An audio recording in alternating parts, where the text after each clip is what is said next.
On the line with us, there he is. Pre-game show, Devon and B. West over at Parks Casino, the Gun on One podcast. Here he is, the one, the only, D-Gun. D-Gun! Anthony, how you doing today, man? What's going on, my man? Man, it's a beautiful day outside. You know what I say? When the sun is shining, it's a great day, brother. You are Dr. Sunshine. I like it. I like it. Yes. I'm trying to put you in the proper frame of mind every week I talk to you. Listen, I'm a great. I'm a people person. I'm a happy-go-lucky guy. I'm just not a There you go. Pollyanna. I'm just not Pollyanna. You know what I'm saying? When it Is comes, that what you're calling me, a Pollyanna? when it comes to, I'm not calling you. When it comes to sports, all right, I'm happy-go-lucky when it comes to life. When it comes to sports, I'm happy-go-lucky until I can't be happy-go-lucky without being a Pollyanna. You get it. I mean, look. So you're a man of multiple personalities. No, I'm one personality. I'm just honest is what I am. I'm honest to a fault. So let me ask you a question. Let's get it started. Sunday Eagles, there's some love for the birds. Do you feel the trap game? I heard what you said about some of the people out there with the optimism, and it's a novel idea. But if you think John Harbaugh is not going to have this team ready to play on Sunday, you are sadly mistaken. They're going to be ready. You look at the way the Ravens have played the last 2 years. They are ready when they're playing. And I tell you what, if you thought Pittsburgh had speed, this team has speed on both sides of the football. I think they're a faster team than Pittsburgh in a lot of ways. Yeah, I agree with that. They're going to be ready. They're going to be ready to play. Period. I love the fans' optimism. I hope they're right. As we all know, anything can happen on any given Sunday. But I'm not about to chalk this up as a W for the Eagles. Although offensively they've been playing better the last couple of weeks, I'm not chalking this up to a W. All right, so yeah, I mean you can't put a W in there. I mean you got to hope that they come in and maybe Baltimore is a little off the game. I agree with you. I think it's a tough matchup. Now, again, to attack the Ravens, let's think about this from an X and O standpoint. I love Darius Slay. Like Darius Slay's a player, right? So you got him to take Brown, hopefully out of the game. Then you got to worry about Andrews, right? Now, no question. Andrews is not Kittle or Kelsey. So he's a very good tight end, though. He is. Yes. But he's not those other two. So the hope is he's not. That the white snake can stay with him. Okay. All right. What's the one area in pass defense that they've consistently had problems with this season? Without a doubt. That's why That's why I bring it up. And I say he's not Kittle. Right? He's not Kittle. Andrews is more lumbering, and he's not Kittle. So the hope is, again, I'm just looking at it from an Eagles slant, that you could stop. Andrews is easier to stop than Kittle or a Claypool type. He doesn't have that straight-ahead speed, but he's a big body. He uses his body well. This guy already has 5 touchdown catches, and he's averaging almost 13 yards a catch. That's a problem in itself.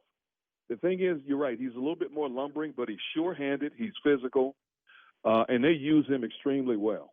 And I'm not saying that the Eagles can't defend him. I'm just saying it's not a given that they're going to take him. No, I know, but if you're making up a recipe where the Eagles can hold Baltimore, you got to stop Andrews, right? Because here's a problem though. Because of that guy Lamar Jackson, the way he moves around back there, it allows everybody else to eventually slide away from containment and coverage. And that's where Mark Andrews is most dangerous, when Lamar starts moving around back there and roaming outside of the pocket. He's very good at getting away from the coverage. And that's what makes him so efficient in terms of how they utilize him in that offense. Yeah, I agree. And you were talking about Marquise Brown. Have you noticed the last couple of games, teams are not shying away from Darius Slay. They're going after Darius Slay now. I know. But again, I don't know what it is. The objective was to make a case that the Eagles don't get throttled by the Ravens offense. I agree. So all I was doing was trying to make a case.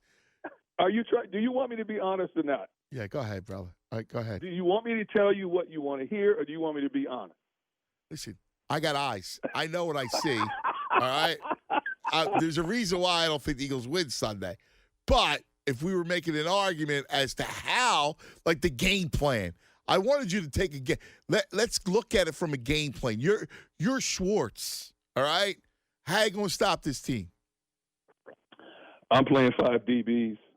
I'm playing 5 DBs most of the game. I'm playing deep thirds. I'm playing 2 high safeties. Marquise Brown does not get – Marquise Brown is a legit 4-2 guy, 4-3 guy. Marquise Brown does not get past my secondary. I want to make sure of that because this kid can flat out fly. And I'm bringing somebody down in the box. I'm making Lamar Jackson move. You know, he's the leading rusher on the team. He's going to get his yards scrambling no matter what you try to do.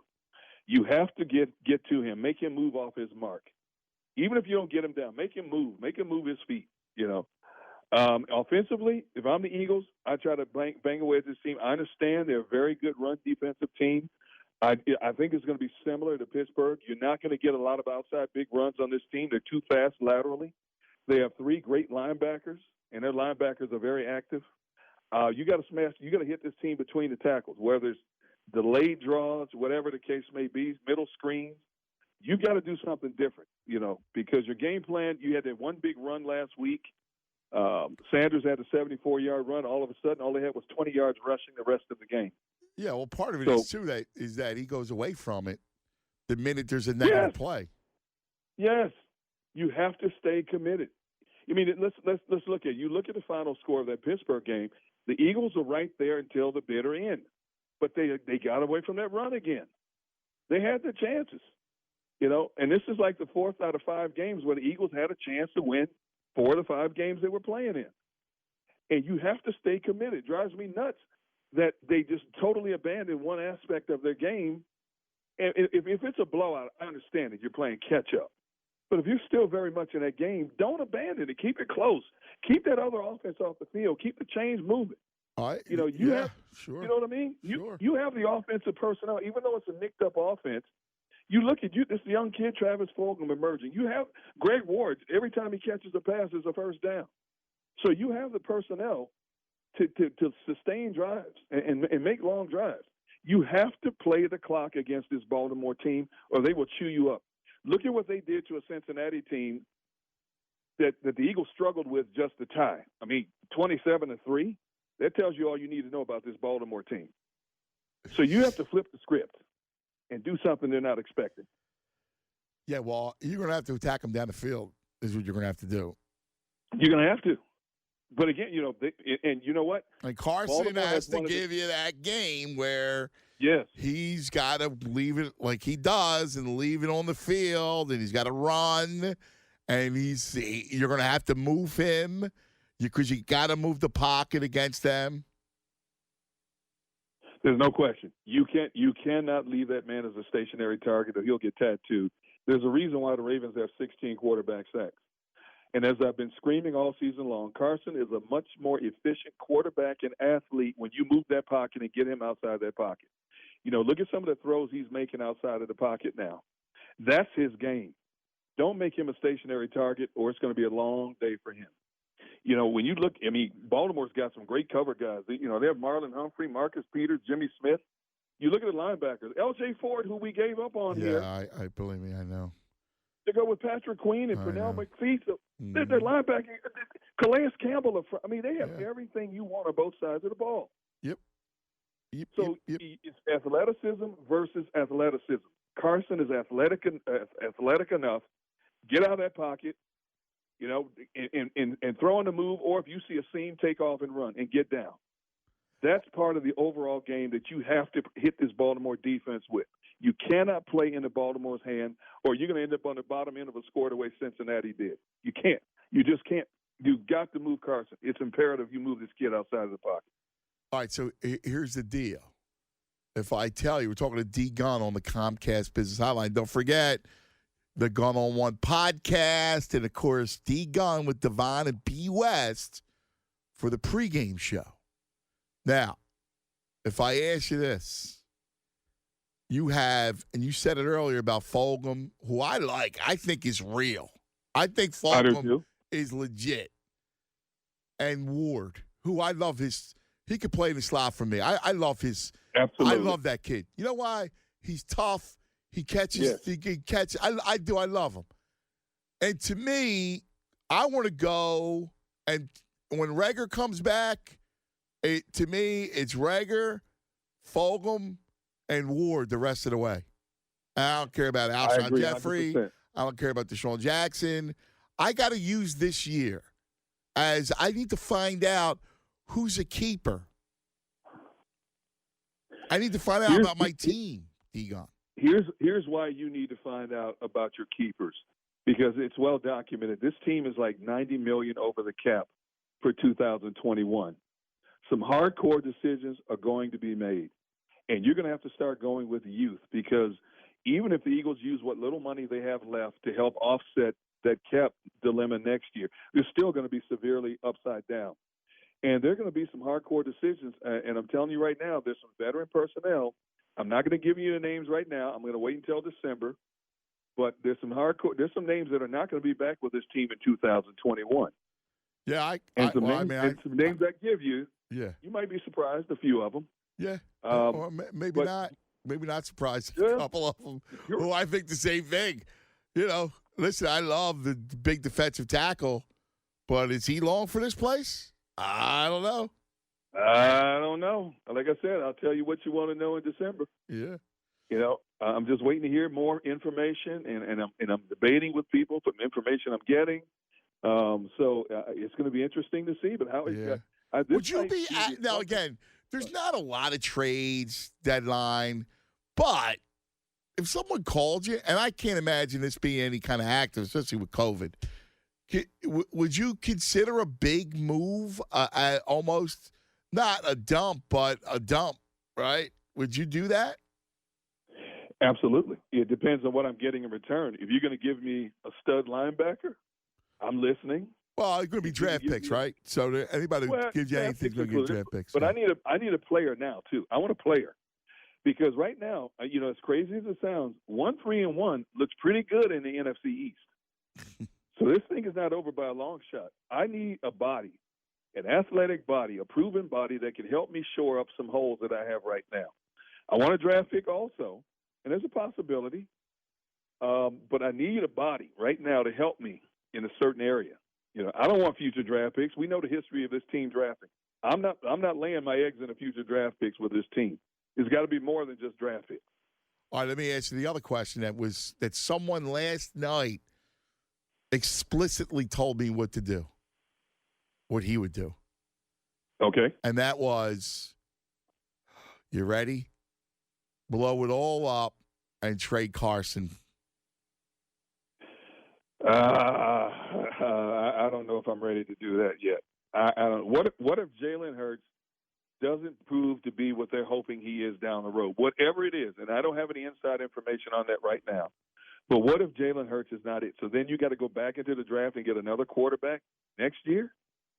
I mean, listen, I agree with you. I mean, but again, that's what I think. That's the groundswell. It always starts as a low rumble until it turns into thunder. Absolutely. And this is what's going on now. I'm fiercely against it. I don't want to move Wentz, but. What kind of message is that you're sending your team then if you do that now? No, the message is if you're doing that at the end of the season, the message is we're rebuilding, we're getting rid of all the veterans, and we're going to start fresh. Yeah, but you're still in. These guys want to win. I mean, as bad as it looks, but who wants to win? You're going to move any of the guys that want to win. You're moving. Not Cox, all of them. Some of them will be restructured. You know, there's a few that are going to be restructured. Yeah, but the point is that. They're saying we're not ready. Like, yeah, it's all well and good. They want to win. Are they good enough to win? Are they good enough to win their division? Well, come on. I mean, that's circumstance. Why they were the only reason why they're going to win a division or they could win a division is because it's circumstance. The two worst teams in the league are Washington and the Giants, and the Cowboys might have the worst defense in the history of football. No question about it. And these guys still want to win. They're playing for something more than a paycheck. They want to win. Well, everybody wants to win. If you tell them this early in the season, we're already building for next year, then we're sitting here watching players. Okay, is everybody giving their all? No, the talk was at the end of the year, move Carson. Oh, the end of the year. I thought you meant now before. No. Okay, The end of the year was move Carson. Okay, well, yeah, at the end of the year, okay, that's a completely different animal, you know. And I'm fiercely against moving Wentz then, but that's the groundswell. You pay this man a lot of money. You've called him your franchise quarterback. Are you going to give up on him now? You look at what this young man was capable of doing with a bunch of walk-ons late last season to rally. And when we thought they were dead to rights and rally that team, played great football down the stretch. Now, granted, we know who they were playing against outside of the Cowboys. We know the competition they were playing against. But he rallied this team. They could have folded it in, but he rallied this team. They won a division.